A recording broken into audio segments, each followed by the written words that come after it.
What graded Pokemon cards should you invest in? That is what today's video is all about. I'm going to give a bit of a synopsis when it comes to investing in graded cards before we jump into some clear examples of what I think you should be parking your money into when it comes to investing in graded cards. Now, before we do that, normally I'd say if there's no graphics on the screen that you should put it on in the car while you're going for a drive, or put it on in the headphones while you're going for a walk, or pop it on the telly while you're sitting at home on the couch.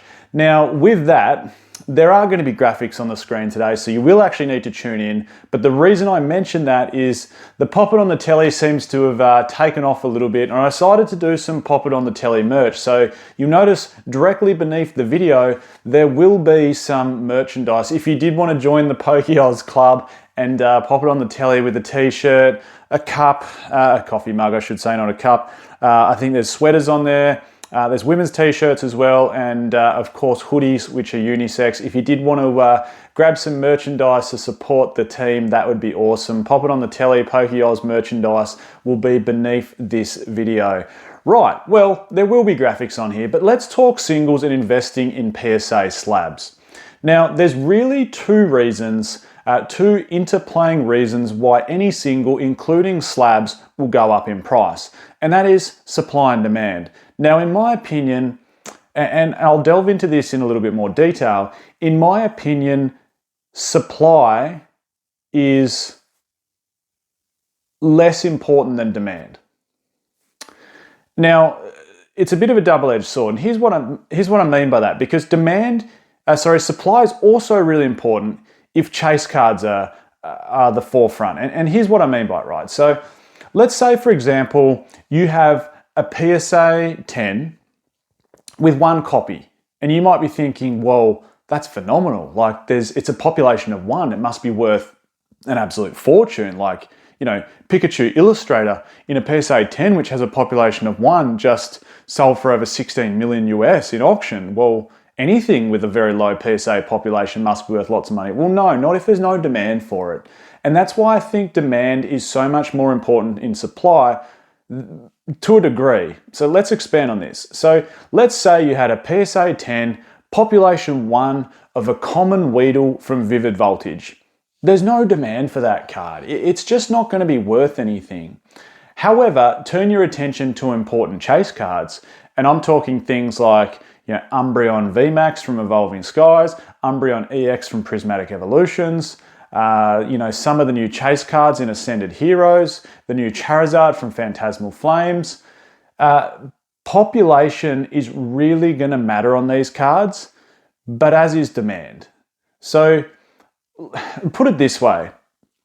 I say demand is more important, but then supply also matters in chase cards. So there's massive amounts of demand for Umbreon VMAX from Evolving Skies. It is known as the modern grail, so to speak. Let's say it's just about to actually tick over 20,000 PSA 10 copies. Let's say there was only 200. Imagine how much more that card would be worth. That card would be worth probably 10 times the price it currently is. So can you see the interplay that I'm getting at when it comes to supply and demand? There needs to be demand for the card. But with that, the more demand there is and the lower the supply, the more the price is going to be. It's as simple as that. So when it comes to investing in PSA 10 slabs, in my opinion, both of those things are really, really important. And one thing that I would typically look for is pretty low conversion rates to a PSA 10.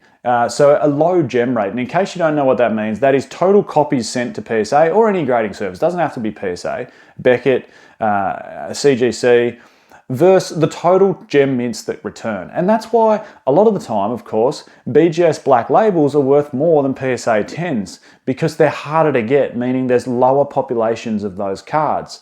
Now, let's jump into some examples. First off, I wanted to say we are in a very, very strong bull market at the moment, and it's been going on for just over 12 months, probably nearing on 18 months. The market is super, super strong. And I always say singles, particularly slabs, can be very volatile. Volatile in a good way, but also volatile in a negative way. Volatile in a good way in that you could buy certain slabs, and in the blink of an eye, like 6 months, they could have doubled or tripled in price.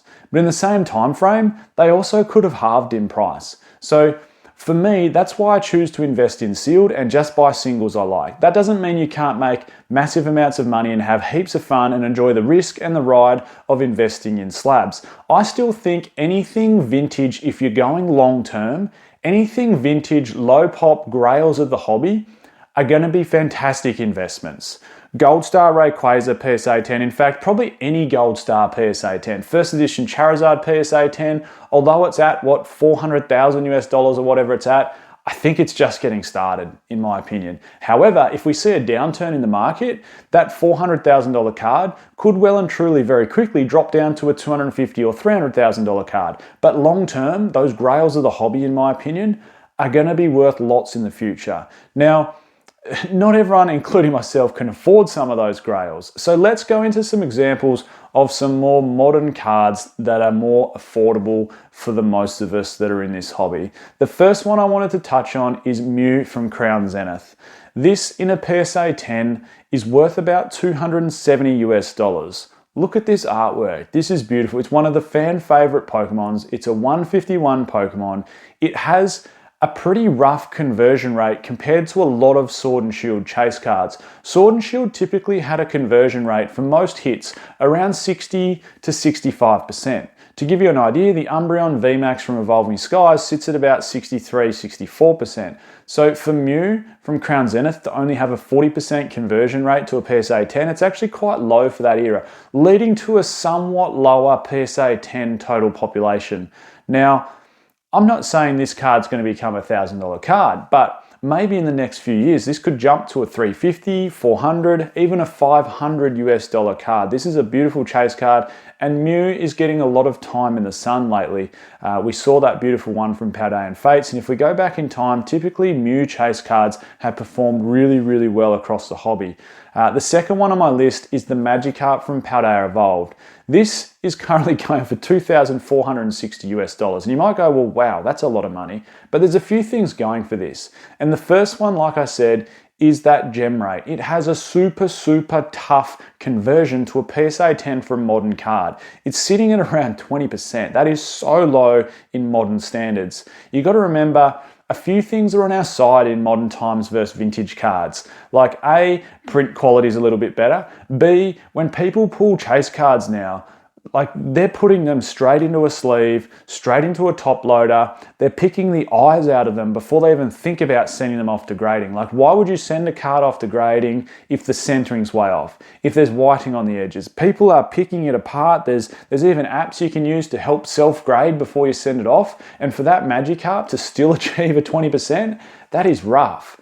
It's the only chase card from the whole Scarlet and Violet era that included Gyarados in it. Like, we're still waiting, in my opinion. Like, I've been waiting for ages for a Gyarados, a VMAX, like an alternate art or a special illustration rare, or just something Gyarados. One of my favorite Pokemon. At least it features in this card. The other thing that's going for it is its Shinji Kanda artwork.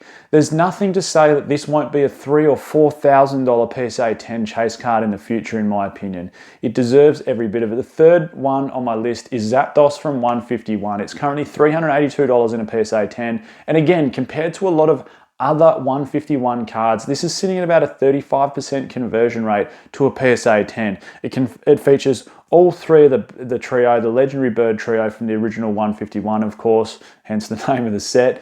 We've seen what these do in some other cards. We've seen what it does in like Hidden Fates promos. These three birds just command some sort of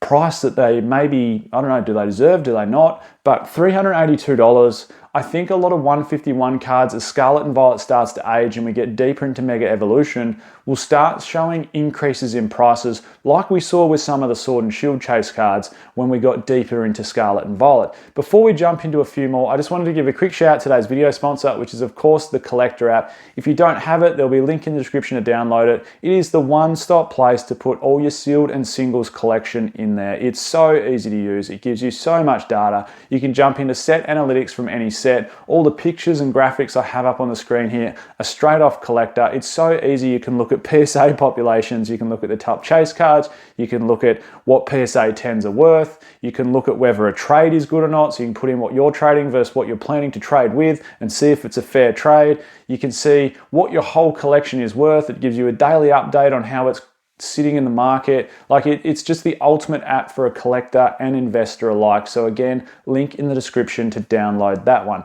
Number 4 on my list is Starmie V from Astral Radiance. The reason I've picked this one is Starmie's about to get some time in the sun with Perfect Order. Now look, the look, or the outlook I should say, at Perfect Order isn't looking fantastic so far. People are going, well, you know, finally we've got a set that maybe doesn't have a million chase cards, that maybe won't be, you know, scalped to buggery and so hard to get.